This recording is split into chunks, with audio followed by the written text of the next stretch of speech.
There is a bill that arrives eventually for every year you spend avoiding the things you know you should be doing.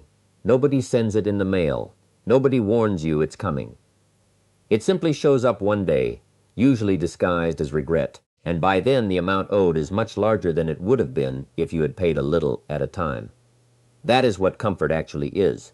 Not a reward, a loan. It feels free in the moment you take it, but nothing about it is free. Reach for the easier option instead of the necessary one, and you're borrowing against a future version of yourself. A version that will eventually have to settle the account, usually at a much steeper rate than expected. Here's what almost nobody says out loud about success. It is not mysterious. It is not reserved for the lucky or the naturally gifted. It is simply the compounded result of a person who kept making unremarkable decisions in the right direction, day after day, long after the excitement of starting had worn off. Everyone wants the outcome.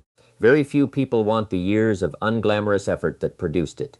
So let's start with an honest question. What have you been quietly postponing? Not the big dramatic thing you tell people about. The small, private thing. The workout you keep rescheduling.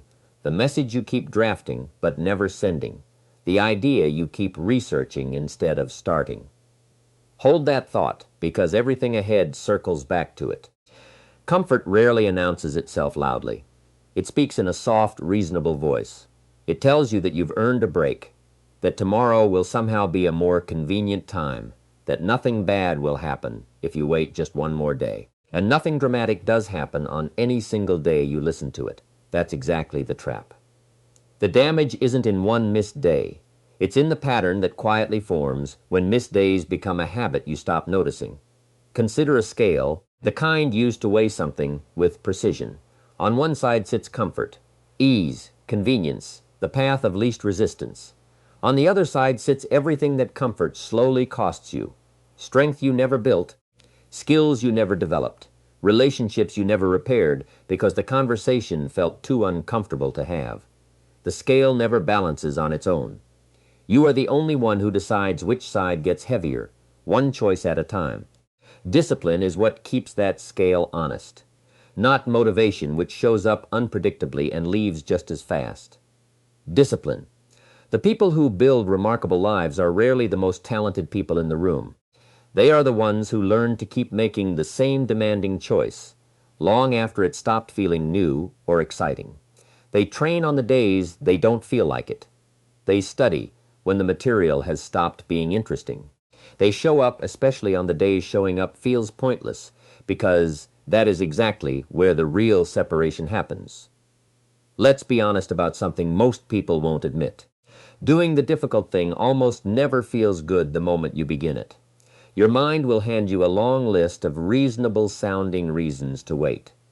It will tell you today is different, that you're too drained, that you'll make up for it later. Feelings are convincing, but they are not reliable guides. Discipline doesn't wait to feel ready. It moves first and lets confidence catch up afterward. The person who acts through resistance will always outlast the person still waiting for motivation to arrive. Each time you pick the more demanding, more honest option over the convenient one, you're quietly adding to your own credibility with yourself. The difficulty of the task hasn't gone away. What's changed is that you've shown yourself again that your actions match your word. That kind of self-trust isn't something you can shortcut. You build it slowly, uncomfortable choice by uncomfortable choice. Picture a stonemason working on a wall that will stand for 100 years. Each individual stone placed today looks unremarkable. No single stone makes the wall impressive. But repeat that same unremarkable action long enough, stone after stone, and eventually something durable stands where there used to be nothing. Your discipline works exactly the same way. Today's effort rarely looks like much on its own. Multiplied across months and years, it becomes the structure your entire life stands on. Here's a fair question. Why do so many people keep waiting for tomorrow to somehow feel easier than today? Time passing on its own changes nothing. What actually makes tomorrow lighter is the version of you being built today, through preparation, not patience. And preparation is almost never comfortable while it's happening. Every uncomfortable action you take today quietly removes weight from your future. Prepare today and tomorrow's challenge shrinks. Move your body today and tomorrow's strength has already started forming. Set money aside today and next month carries less pressure. Have the honest conversation today and next week is no longer clouded by what you left unsaid. The task you keep avoiding doesn't disappear. It waits for you, and it almost always grows heavier the longer it waits. Imagine someone standing at the base of a steep trail they intend to hike. The opening stretch is brutal. Legs burn early. Breathing shifts almost immediately. Doubt creeps in before they've even covered a third of the distance. But something happens the longer they keep moving. The trail doesn't get shorter. The hiker changes. Their legs adjust. Their breathing steadies. Their mind grows quieter under strain. That's not the trail being generous. That's growth. And it's only available to the people who keep climbing instead of turning back at the first sign of resistance. Discipline also has a habit of resolving problems while they're still small and manageable. The disciplined person addresses issues early, before they escalate. The undisciplined person avoids them until they become urgent, expensive, and far harder to fix. One handles it while it's still small and cheap to fix. The other watches it balloon into something expensive and far harder to undo. Life eventually settles every account. The only variable is your timing. The people you admire have usually mastered one specific shift in thinking. They stopped asking whether they felt like doing the work. They started asking a sharper question instead. Does this bring me closer to what I actually want? When the answer is yes, they begin, regardless of mood. That single shift in questioning is often the exact line separating people who dream about a life from people who actually build one. So here's an invitation, not a demand. Take the walk you've been postponing. Send the message you keep drafting. Open the file you keep closing. Wake up slightly earlier than feels comfortable. Have the conversation sitting unresolved in your chest. None of these actions are dramatic by themselves. But each uncomfortable choice you make today quietly makes tomorrow steadier and more within your control. Here's a pattern worth remembering. Easy choices, repeated for years, tend to build a difficult life. Difficult choices, repeated for years, tend to build an easier one. It sounds backwards until you actually live through it. Comfort now often costs you later, while effort now keeps paying dividends for decades to come. Let's reframe the question once more. What if success was never really a destination to arrive at? What if it's simply the visible result of habits repeated so consistently that they eventually became part of your identity? Most people picture success as a finish line, but the people who actually reach extraordinary results tend to describe it differently. They say the real success happened quietly, long before anyone noticed, in the private decision to keep showing up when there was no audience watching. Almost anyone can push hard for a single day.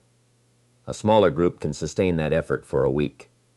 Fewer still can hold that same standard for months, and fewer again for years. That narrowing explains exactly why extraordinary outcomes remain uncommon. Most people bail out just before repetition would have hardened into identity, quitting right as the difficult thing was about to start feeling ordinary. Bamboo of a certain variety spends its first several years doing almost nothing visible above the ground. Water it, tend it, and from the surface it looks like effort wasted on a plant that refuses to grow. Underneath, though, an extensive root network is spreading wide and anchoring deep. Then, once that foundation is finally in place, the plant can shoot upward at a startling pace, sometimes several feet in a matter of weeks. Onlookers see only the sudden rise and assume it happened overnight. What they missed was years of invisible groundwork that made the rise possible. Your own effort, on the days it feels like nothing is changing, is very likely doing exactly the same kind of hidden work. There will be mornings you want to stay in bed instead of doing the work. There will be evenings you want to quit instead of finishing what you started. There will be entire stretches where you genuinely question whether the effort is worth it. Those moments are not proof that you're failing. They are the moments actively shaping who you're becoming. Every time you choose discipline over comfort in that instant, you're not just moving closer to a goal. You're becoming a steadier, more capable version of yourself. Eventually, something shifts. Discipline stops feeling like punishment and starts feeling like simply who you are. Hard work begins to feel normal instead of heroic. Learning becomes a daily habit instead of an occasional event. Keeping promises to yourself becomes automatic instead of effortful. At that point, you've stopped chasing success as some separate destination. Your everyday routine simply generates it as a side effect. Consider someone learning a new language for the first time. Early attempts are clumsy and slow. Words come out wrong. Confidence feels non-existent. But they keep returning to the practice anyway, session after session. And then, without one dramatic turning point, fluency begins arriving without conscious effort. The language didn't change. The learner did. That same quiet transformation is available in every area of your life the moment you commit to steady repetition, instead of waiting for talent to show up first. So many people quit at the exact moment they were closest to the payoff they'd been working toward. They read the discomfort of growth as a warning sign instead of what it actually is.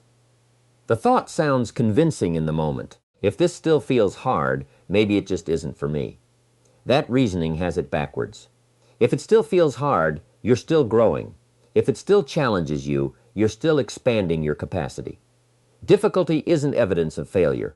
Difficulty is often evidence that you're exactly where growth actually happens. The people you respect most were not born confident. They practiced poorly before they practiced well. They stumbled, adjusted, and returned the next day to try again, then again after that. That repeated return, not raw talent, is what eventually made them stand out. Consistency will always outlast talent the moment talent decides it no longer wants to show up. Let's talk honestly about fear for a moment, because fear is usually the real reason people avoid the difficult thing in the first place. Not laziness, fear. Fear of starting something and discovering you're not immediately skilled at it. Fear of being seen, trying, and possibly falling short in public. Fear that even after all the effort, the outcome still might not work out. That fear is completely normal. Every person who ever built something meaningful felt it too. The difference isn't that they were fearless. The difference is that they moved forward anyway, with the fear sitting right there beside them. Excuses are simply fear wearing a more acceptable disguise. I don't have time for this right now often really means I'm afraid it might not work, so I'd rather not fully commit. I'll start once things calm down often really means I'm not ready to face what happens if I try and it's genuinely hard. Once you can hear the fear underneath the excuse loses most of its grip. It stops sounding like a good reason and starts sounding like exactly what it is. Avoidance dressed up in logical language. Here's a distinction worth holding on to. Motivation is a feeling, and feelings are seasonal. They arrive strong for a few days and quietly fade, the way weather shifts without asking permission. Discipline is a decision, not a feeling, which is exactly why it survives seasons motivation cannot. Honoring a commitment to yourself doesn't require inspiration first. It requires deciding, one time, that the commitment outranks whatever mood shows up on a given morning. That single standing decision is what actually pulls people through the slow, unglamorous middle stretch of anything worth building. There is also a quiet cost to comfort that rarely gets discussed honestly. It feels free in the moment, but it is financed. Every year spent avoiding the difficult thing is a year borrowed against the person you could have become, and eventually that loan comes due, usually disguised as regret. Discomfort behaves more like an investment. It costs something up front and pays you back later in the form of skill, confidence, and options that simply weren't available to you before. Consider two people standing at the exact same starting point, 5 years apart in age but identical in circumstance. One chooses the version of each day that feels easiest. Sleep a little longer. Skip the difficult task. Postpone the honest conversation. Watch instead of build. The other chooses the version of each day that is slightly more demanding, slightly less comfortable, slightly more aligned with who they want to become. Neither choice feels dramatic on any single day. But stretch that same pattern across 5 years, and the two lives no longer resemble each other at all. Nobody arrives at a dramatically different life through one decision. They arrive there through thousands of small ones, most of which felt unremarkable while they were being made. None of this requires perfection, and it's worth saying plainly. Discipline isn't about never missing a day, or never feeling tired, or never wanting to quit. It's about what you do after the day you miss. Do you treat one missed morning as proof the whole effort was pointless, or do you simply return the next day and keep going? That return, far more than the original streak, is usually what determines the outcome. The people who eventually succeed are rarely the ones who never stumbled. They're the ones who got back up faster than they expected to need to. So take an honest inventory of where you actually stand right now. Not where you wish you were, not where you'll pretend to be for other people. Just the plain, unfiltered truth about the gap between the life you're living and the life you say you want. That gap isn't evidence something is wrong with you. It's information pointing directly at where the next uncomfortable decision needs to happen. Choose it today. Not because today is special, but because today is the only day you actually hold any real influence over. Yesterday is finished. Tomorrow is still borrowed. Today is where discipline either gets built or gets postponed one more time. Make the call you've been avoiding. Sit down and do the difficult work session you keep pushing to later. Show up for the version of yourself still waiting to be built. Because in the end, nobody looks back on their life proud of the days they chose comfort. They take pride in the days they kept going anyway. Stack enough of those days, one after another, and eventually you stop hoping for a remarkable life. You simply start living one quietly, one disciplined choice at a time. That is the real cost of comfort, and that is the real reward of refusing to pay it. Think for a moment about a rope built from thousands of thin fibers. No single fiber is strong enough on its own to hold any real weight. Cut it out and examine it alone, and it looks fragile, almost pointless. But bind enough of those thin fibers together, strand after strand, and the rope becomes strong enough to anchor a ship. Your daily disciplines work the same way. One early morning, one honest conversation, one difficult workout. None of them look powerful in isolation, but woven together over months and years, they become strong enough to hold the weight of an entire life. Nobody is asking you to transform overnight. Nobody who has ever built something lasting did it that way. What's being asked is smaller, and in some ways harder. Choose the slightly more demanding option today, then again tomorrow, then again the day after that. Not because any single choice will change everything, but because the pattern eventually does. So close this out with one final question.